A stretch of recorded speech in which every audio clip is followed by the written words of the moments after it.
Kamusta mga kasine, andito naman tayo sa palabas na hango sa totoong pangyayari ngunit may mga binago lang upang mas dramatic ang palabas na may pamagat ng Narco Saint na lumabas noong 2022, isang lalaking nangarap umasenso sa buhay ngunit nakulong at naging isang espiya ng NIS. Kung hindi mo pa napanood ang part 1 ay ilalagay ko lang link sa description box upang iyong masubaybayan ang unang kabanata ng palabas.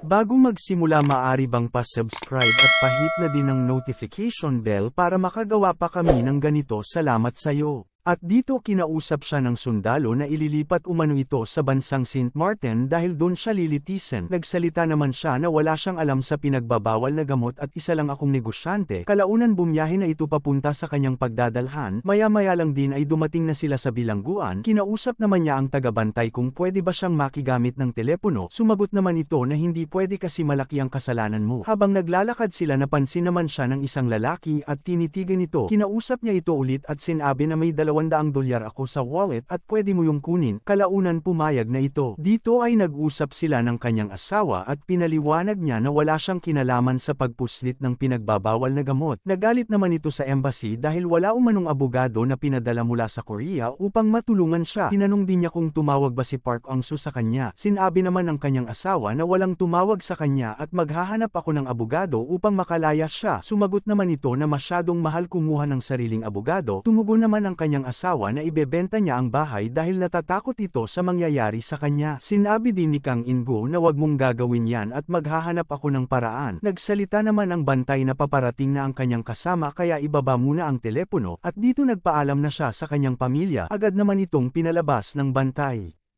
Habang tinitignan ni Kang In-go ang larawan ng kanilang pamilya ay bigla namang dumating ang bantay. Dito sinabi ng bantay na may kaibigan kang dumalaw at kaya lumabas ka na dyan. At dito pinuntahan na nga niya ang kanyang bisita. Kinausap naman niya ito at tinanong kung sino ka. Kalmado namang sumagot si Choi Chang-ho na akala mong magkaibigan talaga sila ni Kang In-go. Agad niya itong kinamusta at tinanong kung anong nangyari sa'yo. Niyakap naman niya ito at binulungan na taga National Intelligence Service ako. Sabay sinabi na umasta kang magkaibigan tayo. Binigyan naman ni Choi Chang ng pera ang bantay upang makapag-usap sila. Maya-maya lang ay iniabot niya ang ID kay Kang In-go at nagpakilala na si Choi Chang-ho mula sa NIS. Sumagot naman si Kang In-go na wala akong kinalaman tungkol sa smuggle na kontrabando. Sinabi din ni Choi na andito ako para tulungan kang makaalis. Kalaunan nag-usap sila tungkol sa dahilan kung bakit nagkaganon ang negosyo mo at nakulong ka. Sinabi niya kung kilala mo si Pastor John Yoo Hwan. Sumagot naman ito ng oo at anong kinalaman niya dito. Pinaliwanag naman ni Choi Chang kung ano talaga si Pastor. Iniabot naman niya ang larawan ni Pastor John Yoo Hwan. Sinabi din niya na distributor ng iligal na droga at pastor naman ito ng simbahang Paramaribo sa Korea. Halos 60% sa narkotiko ng Europa ay sa kanya galing. Nagulat naman si Kang In-go nang sinabi niyang isang godfather si Pastor sa Suriname. Nagsalita naman si Choi Chang at sinabi na 18 taon ang nakalipas ay may nagaganap na operasyon upang hulihin ang isang gang sa Incheon. Nagtagumpay naman ang operasyon kaya natigil ang kanilang kalakalan pero yung pinuno nila na may dalang droga ay nakatakas at yon ay si Pastor. Di rin nagtagal ay nahuli naman ito dahil natuntun ang kanyang lokasyon at nalaman ang kanyang ginagawa dahil patuloy pa rin itong nagbibenta sa ibang lugar. At dito habang nagbibigay talumpati si Pastor tungkol sa kanyang negosyo ay pinapainom naman niya ang mga ito ng wine na may halong droga. Ayon naman sa kanyang impormante, bumagsak umano ang kanyang pera habang hindi pa nagsisimula ang kanyang negosyo. Hindi naman din magawang i-report si Pastor John Yoo Hwan ng mga investor nito dahil nalulung na ito sa pinagbabawal na gamot. Pagkatapos ng lahat ay hinanap pa rin nila si John Yoo upang humingi ng pinapainom niya sa kanila at kahit pa magbayad ito ng malaki. Nang dahil sa lulong na ang mga ito sa gamot na pinagbabawal ay iniabot naman nila ang bank account kay Pastor upang mabigyan sila ng panandalian na saya. Binigyan naman ng pera ang kanang babae ni Pastor at agad naman itong nagsabi, bakit kunti lang ang binigay mo sakin? Tumugon naman ito na may bonus ka naman at dito binigay niya ang kapirasong pinagbabawal. Ilang minuto lang din ay dumating naman ang mga pulis upang hulihin si Pastor John Yoo. Pagkahuli niya ay dinala ito sa isang silid at binugbog ng mga pulis. Habang nagmamakaawa naman ito na wag siyang patayin, tinanong naman ito ng isang opisyal kung magkano ba ang kinikita niya. Kalaunan pinalaya naman siya at binibigyan niya din ito ng pera upang hindi siya hulihin. Napag-isip-isip din ni Pastor John na mas delikado ang kanyang paraan sa pagbebenta, kaya gumawa ito ng ibang paraan. Umabot naman sa 12,000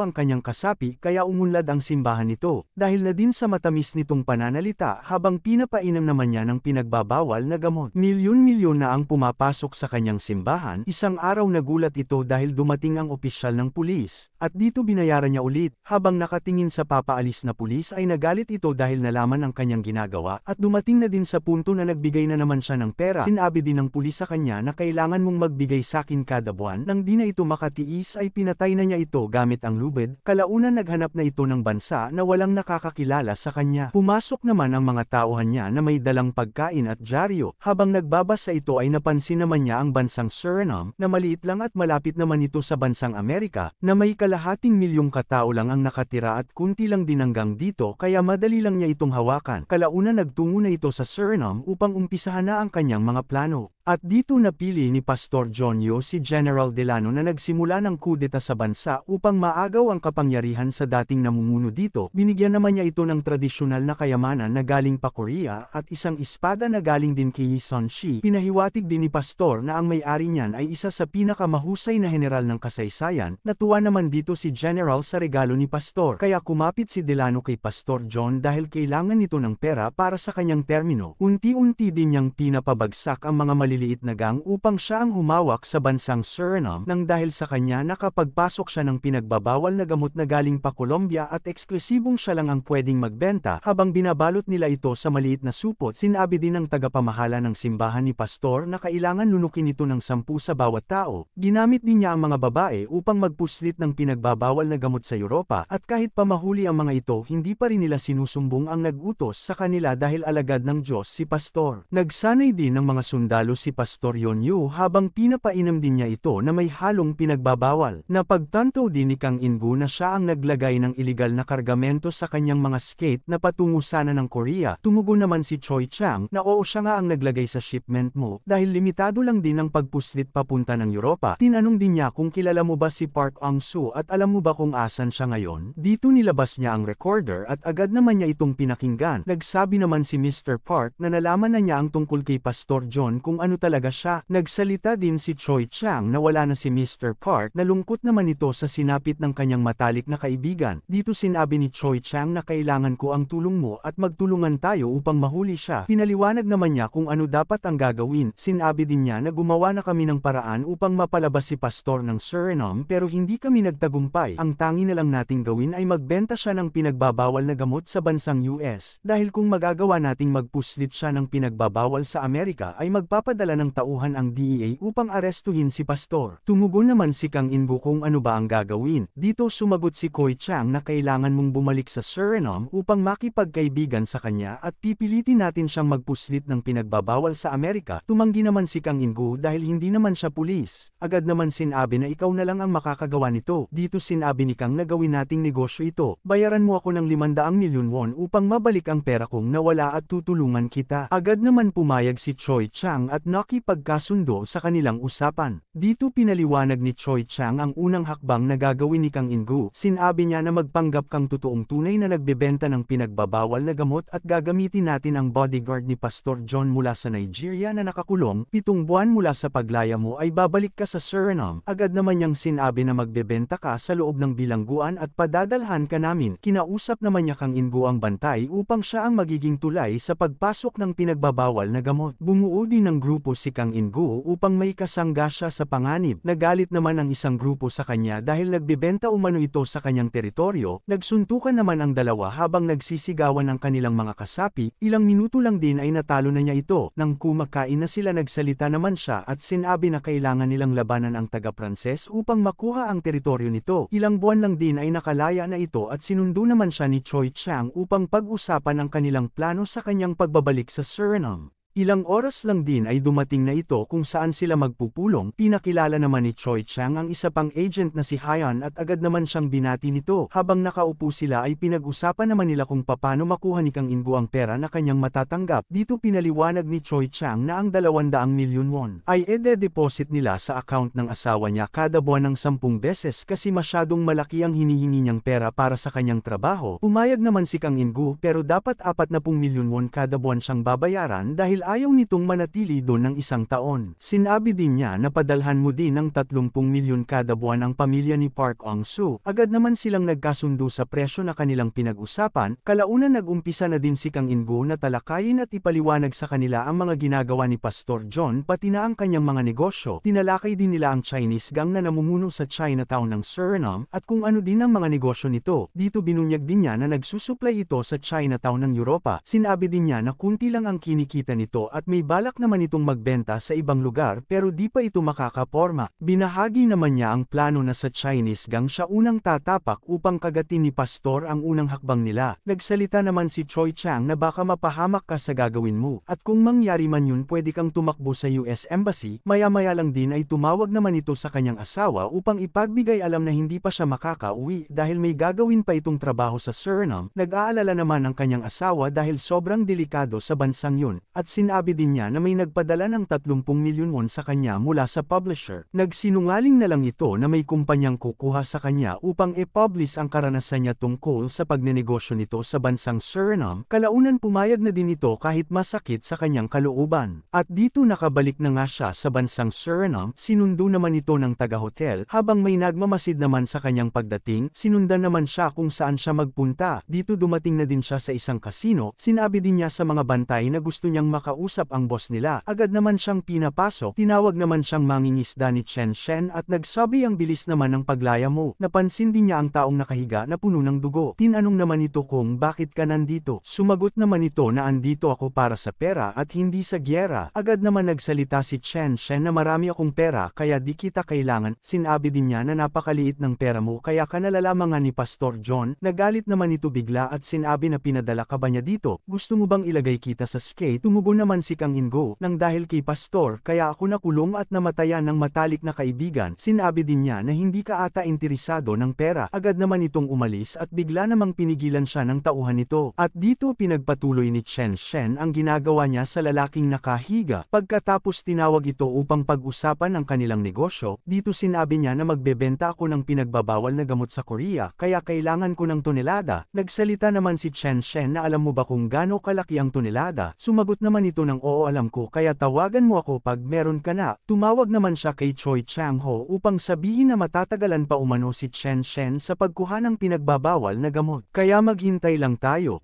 Habang nakamasid naman ang mga tauhan ni Pastor kay Kang In-go, bumalik naman ito sa kanyang bodega upang tignan kung ano ang nangyari dito. Habang nakatingin ito sa libro nakita naman niya ang family picture ni Park Ong-soo. Ilang minuto lang din ay tumawag naman si Chen Shen dahil may nakuha na daw ito. Dali-dali naman itong nagtungo upang tignan ang epektos. Habang bumabiyahe ito namalayan naman niya ang isang sasakyan na nakasunod sa kanya. Binaliwala lang niya ito at dumiretso sa Chinatown. Kalaunan nakarating na nga ito at agad naman siyang pinapapasok sa loob. Pinakita din sa kanya ang pinagbabawal na gamot. Sumagot naman ito na kunti lang ito at kulang, hindi naman ito 1 tonelada. Sumagot naman si Chen Shen na paano ako magtitiwala sa iyo na kaibigan mo si Pastor. Sinabi naman ni Kang In-go na may tiwala ka ba sa pera pero sa akin wala. San ka ba kumuha nito, sa gilid lang ba ng kalye? Nagsalita naman ito na kukunin mo ba o hindi? Ikaw na ang magdedesisyon. Ilang minuto lang din ay dumating naman ang mga tauhan ni Pastor. Bigla naman tinutukan ng mga baril ang bantay at sinabi na tumabi kayo dahil kung hindi masasaktan kayo. At dito dali-dali naman silang pumasok. Pumagit na naman si David Park at nagsabi na sinira mo ang kasunduan ninyo ni Pastor. Agad din niyang sinabi na pumayag naman si Pastor magbenta ka ng men pero hindi ang coke. Nagsalita naman ang kanang kamay ni Chen Shen na hindi ito para sa Europa kundi para sa Asia. Bigla namang uminit ang ulo ni Bayan Kite na tauhan naman ni Pastor John. Habang unti-unti nang tumataas ang tensyon sa loob ng kainan, pilit naman silang pinapakalma ni David Park. Nagsalita naman si Kang In-go na, bakit bigla kayong pumasok, ano ba ang inyong pakay? Dito sinabi ni David Park na kailangan mong sumama sa amin dahil hinihintay ka na ni Pastor. Bigla naman nagpaputok si Chen Shen at pinapili si Kang In-go kung kanino siya sasama. Agad naman niyang sinabi na sasama muna ako sa kanila upang ayusin ang sitwasyon. Pumayag naman ito at sinabi na ako ang nauna mong kasusyo kaya ayusin mo ito. At dito umalis na nga sila para puntahan na si Pastor. Habang papasakay ito sa sasakyan ay nakita naman niya ang kasama niya dati sa kulungan at sinabi na nakikilala mo pa ba ako, hindi naman ito nagsalita habang nakatingin lang sa kanya. Kalaunan bumiyahe na nga ito patungo sa bahay ni Pastor, nang papalapit na sila mula sa gate ay tanaw na niya ang mga bantay sa labas ng palasyo nito. Ilang minuto lang din ay dumating na nga sila, agad naman siyang bumaba habang nakatingin sa paligid ng kaharian. Maya-maya lang din ay lumabas na si Pastor John. At binati siya nito, sinabi din niya kung okay ka lang ba, sumagot naman si Kang Ingo na kung bakit mo ako pinapapunta dito. Tumugon naman ito na alam mo ba ang salitang amen, dahil matagal na kitang pinapanalangin upang magkita tayo ulit at sa wakas tinupad na nga ng Diyos ang aking hiling. Tinanong din niya kung bakit ito bumalik ng Suriname dahil kung magkakamali ito ng sagot ay paparusahan ito ng Panginoon. Lakas ng loob naman niyang sinabi na dahil sa pera kaya ako nandito. Tinanong niya ulit kung bakit siya bumalik. At dito nagtatapos na ang ating magandang kwento. Salamat sa iyo.